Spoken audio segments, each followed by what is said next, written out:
Thunder rolled across Chicago's skyline like an old god clearing its throat.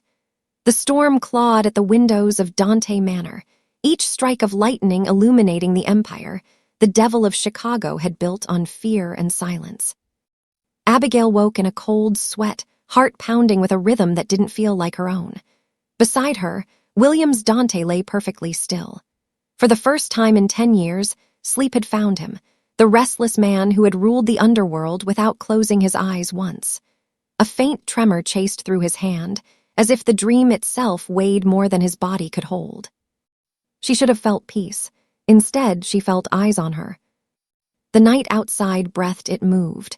Across the courtyard, a figure stood in the rain, motionless and deliberate. Lightning split the sky, and for a blink she saw a face watching through the window. It wasn't her reflection. No, its smile curved with his eyes. Her voice cracked through the silence. "Who are you?" The air shivered. The figure disappeared, but the mirror still whispered back a pulse that wasn't hers. Under the bed, a phone buzzed to life, an active call already connected. Through the static came a hoarse whisper. "She's the daughter of the devil. If he wakes before midnight, we all burn. Would you trust your own blood if their shadow didn't match their face?" Dawn crawled through the velvet curtains, painting the air in pale gold. The mansion breathed again, heavy with the scent of rain and dust. Light slipped across marble floors that once echoed with prayers, now only waiting for footsteps that never came. William's Dante lay still, the corners of his eyes wet with something he hadn't known in a decade: rest. Sleep had finally touched a man the city called a devil. It clung to him like smoke after a fire, fragile, unearned. For the first time in 10 years, he had dreamed. Not of blood nor guilt, but of flame. Yet even in the glow, he'd seen something else, not destruction but birth. A cry, a baby's hand reaching through smoke, and a voice whispering his name from a place that no longer existed. He rose slowly, the silk sheets slipping away like memory. The air felt alive, charged. Something had changed. Across the room, Abigail stood by the tall window, her outline etched in morning light. Her arms trembled. Sunlight kissed her skin, but she flinched as though it burned. "Did you see it?" she asked softly. His voice was still rough from sleep. "See what?" "The man in the mirror." Her tone was calm, but her words bled fear. He frowned, following her gaze to the glass behind her. Only their faint reflections stared back, ghost-like and waiting. A heartbeat passed, slow, uncertain. He stepped forward, his shadow merging with hers. His fingers brushed her wrist. Her pulse raced wild and human beneath his touch, thunder trapped in flesh. In that fragile second, the mask he'd worn for years cracked. He didn't see a servant. He saw the baby he'd once pulled from smoke, the tiny heartbeat he thought the fire had stolen. He looked away quickly, jaw tightening as if to seal the thought back inside. "You're shaking," he said. "I heard something before you woke," she whispered. It came from below, like a door unlocking itself. A faint sound rippled through the silence then, soft as a sigh. Ping, not a clock, not thunder. An encrypted phone line deep in the basement flickered to life, triggered by a single word that drifted through static. "Abigail." He turned toward the stairwell. His eyes, once softened by sleep, hardened like steel reborn in flame. "Someone's inside my house," he said. The peace that had saved him shredded in an instant. The mansion's stillness tilted into dread. Abigail stepped closer, clutching her wrist where his warmth had lingered, her gaze pulled to the hallway. Somewhere in the dark below, metal clicked against stone, followed by a hush too deliberate to be wind. Then, from deep within the corridor, a door creaked open, the nursery door, untouched for years, its hinges singing like a warning from the past. His attention drifts toward that open doorway, whisper of a lullaby echoing faintly inside. The nursery door groaned as it opened, the hinges crying like something alive. The air inside was thick, lavender twisted with soot, a sweetness rotted by time. Dust clung to the faded wallpaper where moons and stars once glowed. The smell was memory itself, older than regret. Williams paused on the threshold, his pulse a hard drum in his throat. Abigail stepped in first, her cane tipped silent against the threadbare rug. The light from the hallway stretched behind her like a spine of gold, trembling in the air. A mobile hung above the crib, porcelain moons turning on their strings though the air was still. Their soft clinking echoed in the hollow space where laughter used to live. "I used to hate this room," she said, barely more than breath. His head jerked up. "You've been here before," the words cracked against the silence. She didn't answer. Her fingers brushed along the edge of the small dresser, stopping at a scorched outline where something had once sat. The dust brushed from her touch revealed a toy. A stuffed bear, its velvet ear burned half away. Williams stared. It was the same bear he'd pulled from the ashes the night his house burned. The same he'd buried beside an empty casket. Impossible. His hand fell to his side, trembling. Lightning tore open the sky. The flash poured through the window, white and merciless, throwing everything into stark relief. For an instant, black handwriting shimmered on the far wall, letters melted into the plaster like scars carved by ash. "Sleep erases no blood." The light died, but the words burned behind their eyelids. Williams's breath fogged in the chill. He stepped closer, his knuckles grazing the wall. Beneath the writing, faint but solid, was a single fingerprint. Burn-scarred, metallic, like someone had pressed molten silver into the paint. "She's back," he whispered, voice rough as gravel. "Who?" He turned, eyes gone dark. Alessandro's ghost. Abigail's spine straightened. "Ghosts don't bleed, sir." Her tone held something beneath it, certainty or fear, he couldn't tell. A low hum threaded through the silence then, drifting from nowhere and everywhere at once. The lullaby, slow, honey-soft, the same melody that used to rock his daughter to sleep. The notes floated around them, trembling like candle smoke. The final note bent, warped, and a child's voice whispered through the air, clear as a breath on glass. "Papa." Abigail froze. The bear slipped in her hands. Its glass eyes flashed once, a spark captured from the storm outside. And then they blinked. Her scream fractured the air, just as thunder ripped through the sky. The lights died. The camera fell sideways, catching the bear's smile glowing faintly in the dark before the screen went black. Dusk bled across Chicago like a bruise. Rain whispered over asphalt as Detective Monroe's unmarked car hissed through puddles up the long drive to the Dante estate. The iron gates groaned open as though warning her to turn back. Police didn't visit the Devil's Mansion without orders. And tonight, even with her badge flashing under the rain, Monroe felt the prickle of something far colder than authority: fear. Williams Dante waited in the doorway, immaculate in a black vest yet hollow-eyed, as if sleep had stolen more than it gave. "There's been movement," Monroe said. Her hand trembled as she reached into her coat. 3 Dante-owned warehouses went up in smoke. Witnesses say a woman walked out alive, said she had your daughter's eyes. A shadow crossed his face. Then came a low, humorless laugh. "Both my daughters are dead, detective." Behind him, Abigail stood half-hidden in the hall's gloom. The sound of that word, daughters, made her chest tighten. Monroe noticed the flinch. Her gaze flicked between the two of them, suspicion catching fire. Without a word, she slid a folder across the marble table. Photographs spilled out, cold, glass-lit images of medical labs, white coats, restrained bodies. Williams's jaw worked silently as he turned the pages. Lines of numbers marched down crisp paper, each identifier a whisper of crimes he'd rather forget. At the top of the first page, Project Seraphim. Abigail's throat constricted. The fluorescent hum returned in her mind. Hospitals that never slept, men murmuring sleep is a weapon. She remembered restrained wrists, distant lullabies echoing through metal halls. A tremor crossed her hands.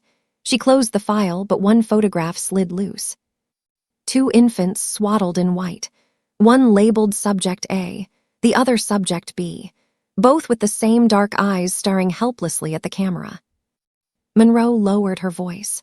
"We believe the Morty family funded this with your lieutenant, Alessandro. The records show genetic mapping, selective inheritance, something about sleepless blood." William's world tilted. Alessandro was loyal. Monroe met his gaze. Or maybe he just didn't want their miracle dying in a fire. From the window above the grand staircase, lightning snapped against the glass. In the brief flash, a red dot quivered on the curtain, a sniper's sight, small and hungry. Outside, a silhouette shifted on the rooftop across the drive. The storm had swallowed the killer's footsteps completely. From beneath William's mahogany desk came a buzz, one soft vibration. He snatched up the secure phone, eyes narrowing at the single text message pulsing on screen. She wakes tonight. For half a second, the house exhaled, waiting. Then, a thunderous crack split the silence. Glass exploded, scattering diamonds across the room. Monroe fell backward. William dragged Abigail down behind the desk as bullets tore through the window in a rain of fire. The lights flickered out, plunging everything into black. The last sound was the echo of the bear's lullaby from the nursery upstairs, playing all by itself. Glass exploded like frozen rain, scattering across the marble floor in glittering arcs. The air filled with gunfire and thunder, the night split open by light and sound. Williams moved without thought, muscle memory born from years of violence. He shoved Abigail behind the overturned table, his body the wall between her and death. The scent of gunpowder bit the air. Smoke rolled through the room like gray fog curling around ghosts. Williams rose halfway, his pistol steady, eyes focused through the haze. Each shot he fired was a heartbeat, cold, controlled, final. "Stay down," he hissed. Abigail's ears rang, her chest tight from the sharp taste of fear. Through the cracks in the table's carved legs, she saw shadows shifting, a tall figure framed in the smoke. When the light flickered, the shape stepped forward. It was him. Alessandra. Half his face was rebuilt in steel, the other half still human enough to smile, though that smile looked borrowed from the dead. The metallic gleam traced from jaw to temple, and one eye glowed faintly, mechanical, merciless. "Miss me, boss." Williams froze, disbelief cracking through the armor of his calm. His gun aligned square with the man's chest, steady despite the tremor in his jaw. "I buried you." Alessandro's voice rattled like gravel in a tin drum. Not deep enough. The seconds stretched thin, heavy with smoke and memory. Rain hissed through the shattered window, turning the world outside into a blur of gray veins and broken glass. Abigail rose slightly, her face pale. "Why me?" she demanded, her voice shaking. "What do you want from me?" Alessandro's grin twisted, ruin against ruin. "Because you dream what he fears," he said. "You carry the part of him they couldn't burn." He tilted his head toward Williams, the steel catching the weak dawn light. "And that makes you priceless." Williams's trigger finger twitched. "You sold us," he said flatly. "Sold," Alessandro laughed, harsh and fraying. "I built you, boss, you and your Seraphim project, you just forgot why." He reached into his coat and with a flick of his wrist, tossed something that slid across the floor. A small flash drive, slick with blood. It stopped at William's boot. "The truth, on there," Alessandro said. "Seraphim wasn't made to save you, it was made to create her." Thunder rumbled again, hiding the whisper of another rifle taking aim. On the broken glass, a red bead of light appeared, crawling up Alessandro's chest. He didn't notice until it reached his throat. His mechanical eye flickered once. A gun cracked outside, sharp, final. The steel-faced man jerked back, shock twisting the remnants of his smile as crimson bloomed against silver. He swayed, eyes locking on Abigail one last time. "Twin," he rasped, and fell into the light of dawn flooding through the shattered window. The flash drive rolled from his limp hand and blinked once, glowing faint blue, as the sound of boots echoed outside the broken wall. Rain veiled the graveyard like a curtain of ghosts. The sky hung low, bruised and heavy, as Alessandro's coffin sank into the wet earth. A single bell tolled from the chapel on the hill, its echo hollow as a broken promise. Williams stood beneath a dark umbrella, his face sharp with unreadable ache. One gloved hand rested over the cane he didn't need, gesture of control in a world careening back into madness. Beside him, Abigail stared at the falling soil, listening as if the earth itself might speak. Each drop struck mud with the rhythm of a heartbeat still refusing to stop. She didn't cry. The silence between clods of dirt felt deeper than grief. When the last shovel stopped, thunder growled over the horizon. That night, the house lay hushed except for the soft hum of machines. Abigail sat at William's desk, the flash drive gleaming beneath her fingertips. She pressed play. The monitor flared to life, washing her face in cold blue. Images flickered, surgical tables, metal arms hovering over shrouded infants, doctors in masks whispering code 42, test viable. The bobbies cried under crimson lamps, the air thick with antiseptic and something darker. Data streamed across the screen like veins pulsing, heart rates, blood oxygen, gene markers. Then, a name burned in bold at the top of a file, Area Morty. Williams froze where he stood behind her. That name, his voice cracked. She was my enemy's child. Abigail's fingers tightened on the mouse. Her reflection quivered on the screen. She's not only that, she whispered. She's mine. The words hung between them, heavy as thunderclouds. William's pulse faltered. What are you saying? She turned in her chair, tears mixing with flickering light. We were born together, twins, split by fire. His breath shuddered, realization dawning too slow to save him from its weight. No, he murmured, almost to himself. Sisters of the same line. The screen spat static, then shifted again. A distorted recording, Alessandro's voice warped through radio haze. Only one can end the sleepless line. The other secures the crown. The words coiled through the room like smoke. Abigail's gaze met his. It means one of us was created to end the curse, the other to rule what comes after. Outside, thunder rolled again, but it wasn't thunder this time. Rapid, rhythmic, gunfire echoing through the city streets below the hill. Williams went still, recognizing the pattern. A signal, not chaos. They're moving, he said hoarsely. They. The Morty family, your sister's army. Abigail turned back to the monitor just as new footage played. Grainy security feed from Dante Industries headquarters. Through the distortion, a woman walked across marble floors, her posture patient, commanding. She had Abigail's face, her smile, her eyes only colder. The camera zoomed closer until the figure sank into William's leather chair. Area Morty looked up at the lens and smiled. Then she whispered, "Long live the sleepless king." Chicago's skyline burned in stripes of neon, its reflection rippling on the black river below. The city looked alive, feverish, trembling between light and ruin. Rain streaked over glass towers, turning their windows into mirrors that remembered too much. On a rooftop high above the sleepless streets, William's Dante stood with his coat whipping in the wind. Abigail stood beside him, her hair damp, her expression unreadable as the storm blurred the world around them.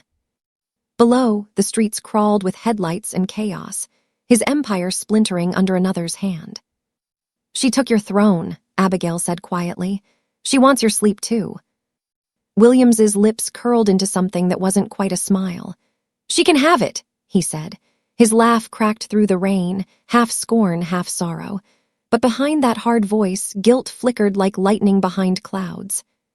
You're not telling me everything, she whispered. He didn't look at her. The wind threw drops of water against his face, shining like tears he refused to shed. 10 years ago, he said, each word weighted like confession, I made a deal with the Vatican's shadow arm, the Council of Ash. Abigail's breath hitched.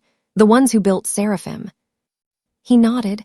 They promised to cleanse our bloodline to end the curse that stole my sleep. His voice roughened. In return, they demanded a sacrifice, a defective child. The storm roared, drowning the city for one heartbeat. Abigail stepped back, eyes wide, rain streaking down her cheeks like the truth finally carving through the lies. You paid for your daughter's death, she said. I paid for her peace, he whispered. The wind howled through the steel beams. Silence stretched between them, raw, electric. Could you forgive the parent who paid for your silence if they did it to save you? Thunder rolled hard above, and for a second the whole city flickered beneath them, its lights struggling like breathing things.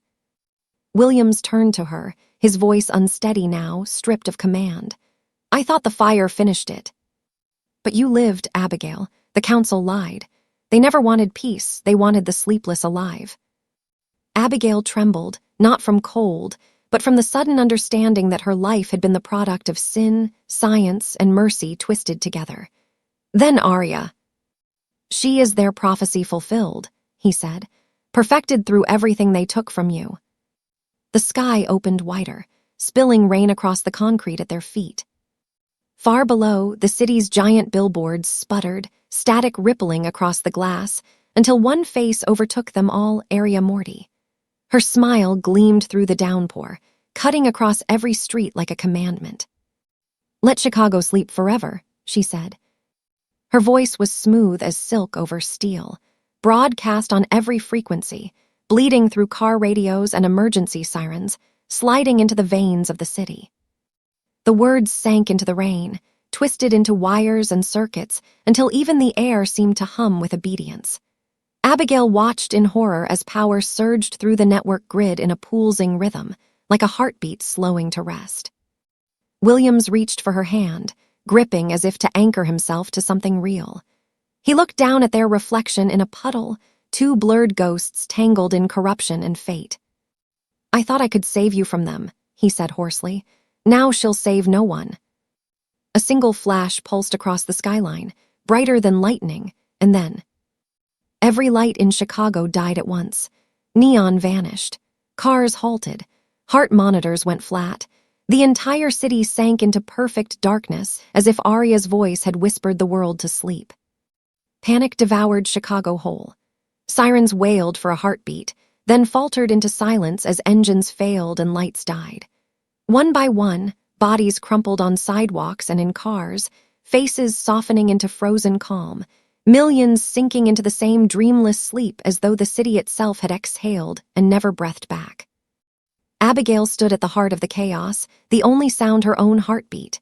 Every window reflected her ghostly image, eyes wide, shoulders trembling, as if the city had become 1,000 mirrors showing the same fear. The rain had stopped, but fog rose from the river, thick as smoke. She ran through streets littered with fallen umbrellas and open hands, her cane clattering uselessly at her side. There was no movement anywhere, no voices, no pulse, only her, and one other. "Arya." She tracked the echo of her sister's voice through the dead city, until it led her to a cathedral that leaned like a wounded beast beside the river. Its doors hung open, golden hinges rusted, the inside glowing faintly from scattered floodlights salvaged by some unseen hand. Abigail stepped into the hush. The air smelled of burnt incense and rain-soaked stone. Colored light from shattered stained glass spread across the cracked floor, reds and golds and greens, fractured halos trembling on the sisters' faces. Arya stood at the altar in a white coat flecked with soot, her hair slick with rain, her expression both furious and serene. "You came," Arya said. Her voice rippled, layered, human and something beyond. "You were born to suffer so he could rest." Abigail's whisper carried across the silence. "He deserves peace." Arya's calm broke into a bitter laugh. "You don't." Their symmetry was terrifying. Every tilt of the head mirrored, every breath timed like choreography remembered from a dream. Two reflections arguing in flesh. Abigail took a step closer. "You turned the city into a graveyard." "I set it free," Arya said. "None of them will feel pain now. No sleepless nights. No hunger, only stillness. You should thank me." Abigail shook her head. "You call that mercy." Arya raised her hand and the floodlights brightened. "You call it weakness. We were made different for a reason. You crave forgiveness. I was built for the crown." The glass above them shivered under the toll of the cathedral's bell. The sound rolled through the nave like thunder trapped under stone. It hit something inside them both. Their eyes met, and the world tilted. When their palms touched, light burst between them. Blue fire threaded through their veins, racing up arms, down spines, laced with fragments of memory. They saw the night of the fire, the deal, the white room, the doctor's hands pulling them apart. William's Dante shouting from behind the flames, "Save one!" And the cry of two infants echoing through smoke, one silenced, one carried away. The energy warped the air, whirling dust and broken petals around them. Arya blinked through the haze, grief sharpening her rage. "He chose you," she hissed. "He always chose you." Abigail's tears blurred the halo of light around them both. "He's still paying for it." Across the cathedral ceiling, the colored glass rearranged itself in the reflection of the flickering light. Two carved saints now sharing one face. The bells struck again, once sharp as a bullet. Outside, the first pulse of power surged through the city grid. Heart monitors sparked. Electric veins of neon flickered weakly back to life. And at that very moment, the cathedral doors exploded inward. Wood and iron flew across the aisle. William's Dante stood in the archway, soaked, bleeding, eyes wild. His gun raised, shaking as he stared at the sisters standing in mirrored stillness. Two faces, one destiny. He pulled the trigger, aimed at the wrong girl. "Step away from her." Williams's roar ripped through the cathedral, shaking dust from the rafters. His voice echoed between dying candles, swallowed by stormlight pouring through the shattered doors. But when the twins turned toward him, their voices fused into one calm whisper. "She is me." Williams froze. The pistol wavered in his hand. Two faces stared back at him, one haloed in fractured light, the other cloaked in shadow, identical, impossible, and marked by the same single tear sliding down matching cheeks. For a heartbeat, he was no longer in the cathedral at all. He was back in the burning nursery, smoke thick and red, cradling one crying infant while the other was swallowed by flame. His wife's scream still rang in his ears. "Save one." The present crashed back. He staggered, eyes wild, torn between two memories made flesh. "I can't," he croaked. His finger trembled against the trigger. If I fire, he thought, which daughter do I kill? Arya's smile curved like a blade. "You already made that choice once." Her voice cracked, not in anger but in grief shaped into cruelty. She pressed a gun to Abigail's heart. "Sleep is a disease, father. End it now." Abigail stood still, tears and rain mingling down her face. "Then wake up," she said gently. They were close enough that their reflections melted together in a pool of guttering candlelight. The sisters reached for each other, not as enemies, but as echoes desperate to reconnect. Abigail's hand slid over Arya's wrist, steady though her heartbeat roared. "I dreamed of you every night," she whispered. "No," Arya breathed, her voice shaking. "You dreamed because you could. They made me forget how." The cathedral organ came alive without a hand on its keys, playing their mother's lullaby, the same tune that marked the cursed line of the sleepless. The melody bent with static, warping into a countdown. Abigail drew her sister in, forehead to forehead, breath mingling in the space between forgiveness and fury. Outside, lightning bled blue through the stained glass, painting their faces in two shades of the same soul. Williams lowered the gun an inch, unable to breathe. "Stop," he begged, "please." The click of a trigger cut his words in half. Two gunshots overlapped, a thunder that erased the world for an instant. Silence followed, deep enough to hear the dust fall. Smoke coiled up through beams of colored light. Shards of glass rained around them, spinning like tiny halos before they hit the floor. For a heartbeat, both sisters were still standing. Their silhouettes blurred in the haze, one leaning into the other, too similar for the mind to divide. Then a single body dropped to its knees, fingers trembling, blood seeping through torn lace and rain. The organ fell silent. Rain crept across the marble like veins of silver. Williams ran forward, slipping on glass, hands reaching but afraid to touch. "Abigail," he whispered, no answer. Only shallow breaths, one voice, one heartbeat. On the cracked floor, beside the fallen pistol, two silver rings lay side by side, their engravings identical. "Be the light we couldn't save." As smoke curled through the ruins, one figure rose, slow, unsteady. Her hair hid her face, her breath ragged. Through the stained glass light, only one shadow stretched across the altar. But whose was it? the daughter of mercy or the daughter of vengeance. Lightning stitched itself across the bruised sky, each flash breathing color into the dark.